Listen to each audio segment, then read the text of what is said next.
Habim TV, mencerdaskan umat. Bismillahirrahmanirrahim. Assalamualaikum warahmatullahi wabarakatuh.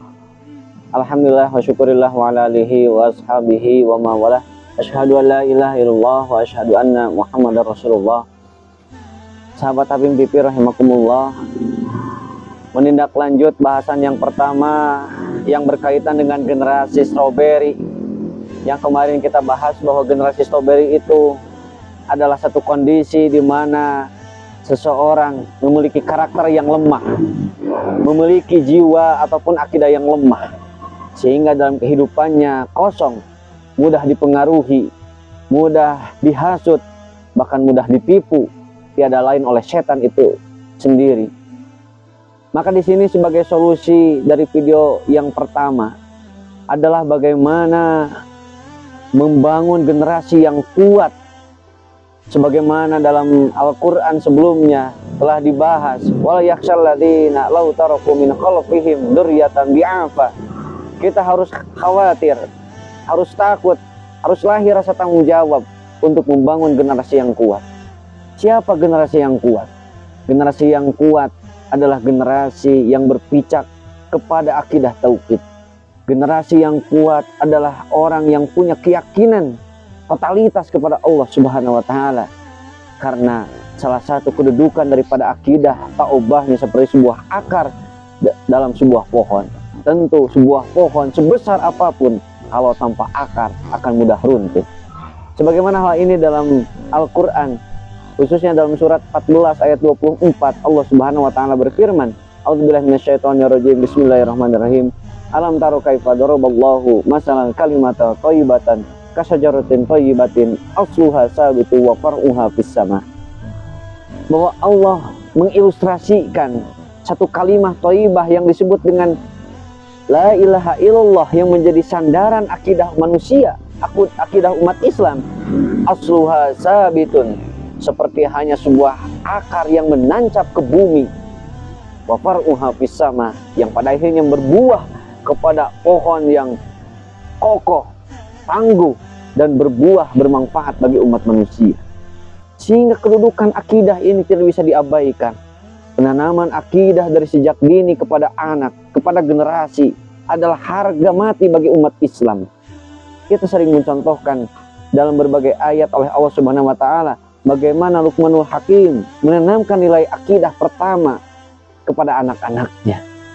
Ini adalah kekuatan yang pada akhirnya akan menjadi pelindung benteng bagi generasi kita, sehingga ia punya karakter yang kuat, ia punya pendirian sehingga tidak mudah dipengaruhi, tidak mudah diajak untuk berbuat maksiat, tidak mudah ditipu, karena ia punya akar yang kuat, ia punya pijakan yang disebut dengan akidah tauhid.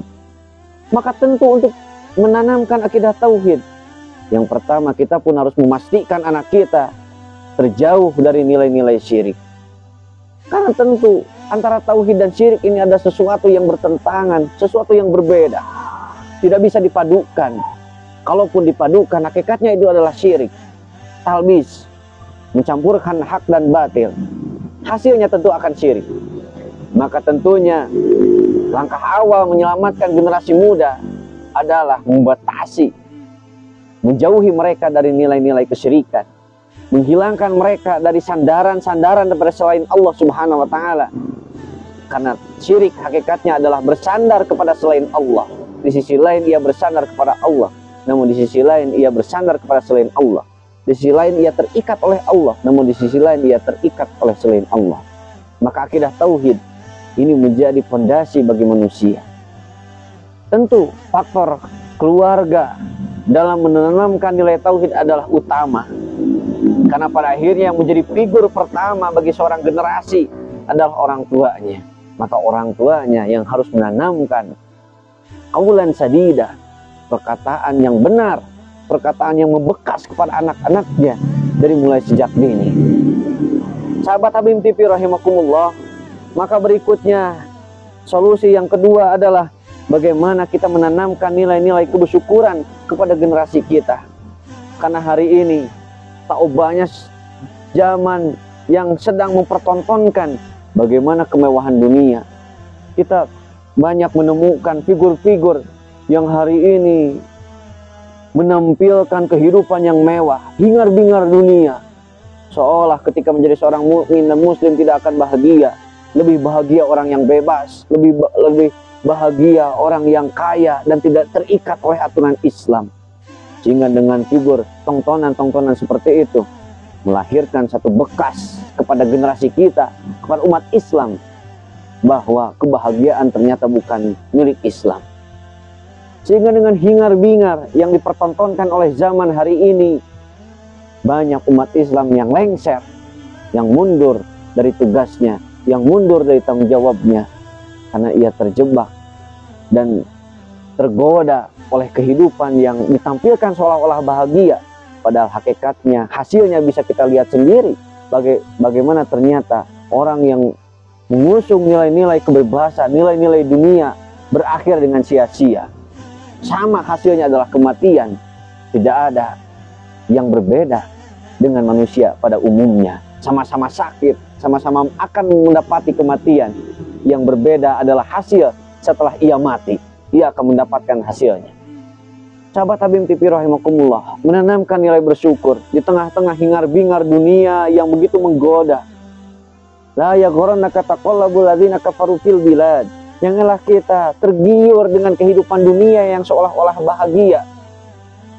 Kita banyak menemukan bagaimana berita menyebutkan banyak generasi muda, baik itu yang puluhan, ratusan meninggal dunia karena tawuran, karena overdosis mengkonsumsi alkohol. Itu adalah hasil daripada kebebasan-kebebasan yang diusung. Hasilnya seperti itu, binasa pada akhirnya. Tidak ada kebahagiaan ternyata. Maka menanamkan nilai kebersyukuran. Apa nikmat sesungguhnya? Kan itu bersyukur. Bersyukur itu adalah bagaimana memaknai nikmat dengan benar. Apa sebetulnya esensi daripada kebahagiaan? Apa sebetulnya nikmat yang harus pertama disyukuri sebagai seorang manusia? Maka menanamkan nilai-nilai bersyukur. Jangan sampai kita terjebak oleh hingar-bingar orang-orang kafir yang menampilkan kebahagiaan yang kosong dan hasilnya adalah kebinasaan. Sahabat Habib TV rahimakumullah, maka bersyukur ini menjadi sikap seorang muslim, sehingga tidak mudah tergiur dengan kebebasan-kebebasan yang tadi akhirnya adalah kebinasaan. Manusia tidak mau menikah, akhirnya ujungnya adalah penyakit HIV dan AIDS karena ia melakukan seks bebas. Begitu pula kebebasan-kebebasan yang diusung ternyata faktanya melahirkan sebuah kebinasaan. Tidak ada yang berujung kepada kebahagiaan.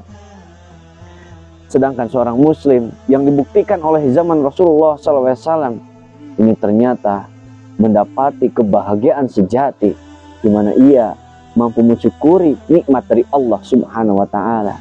Ia menanamkan nilai-nilai kebaikan dalam dirinya, tidak bersikap negatif terhadap nikmat dari Allah Subhanahu wa Ta'ala. Dengan seperti itu pun sudah merupakan nilai sebuah kebahagiaan bagi seorang manusia itu sendiri.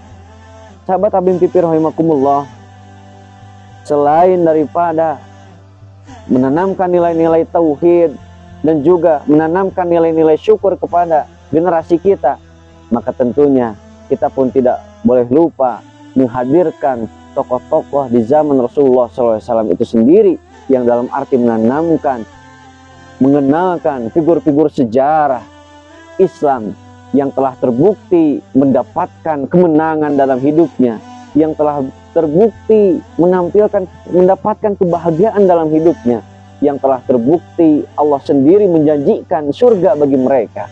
Tidak adalah lain adalah generasi para nabi, para rasul, dan generasi mujahid dan orang-orang solihin. Ini menjadi sebuah kewajiban bagi kita. Selain tentu menjadi sebuah kebutuhan bagi generasi muda, generasi tua menjadi sebuah kebutuhan, juga tentunya menjadi sebuah pelajaran yang berharga bagi generasi muda, mengenali sosok-sosok, figur-figur daripada tokoh-tokoh Islam yang telah berlalu mendapatkan nikmat yang besar, yakni dinul Islam itu sendiri. Sahabat Habib TV rahimakumullah, yang terakhir tentu aspek transendental ini tidak boleh dilupakan, karena bagaimanapun upaya kita membimbing dan mengerahkan generasi kita ini pada akhirnya tidak lepas daripada berperannya Allah Subhanahu wa Ta'ala sebagai faktor penentu daripada hasil usaha kita.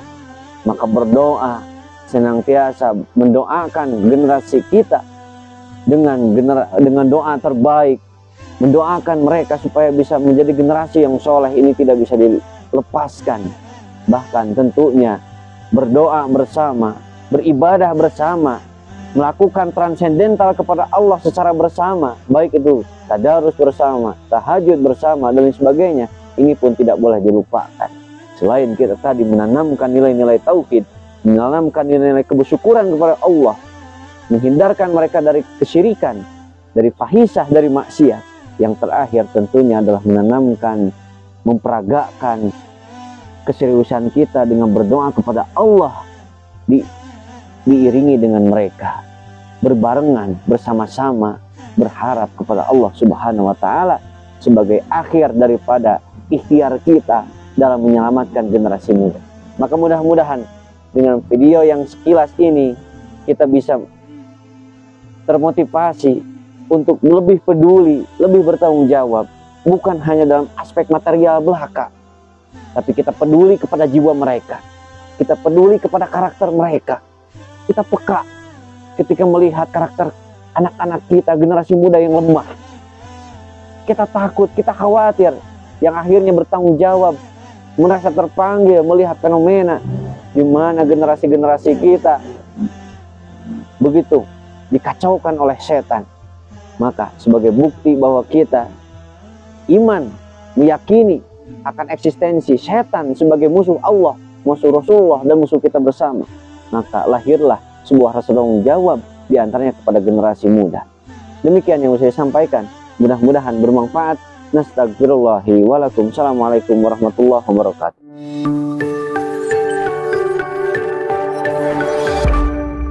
Habim TV, mencerdaskan umat.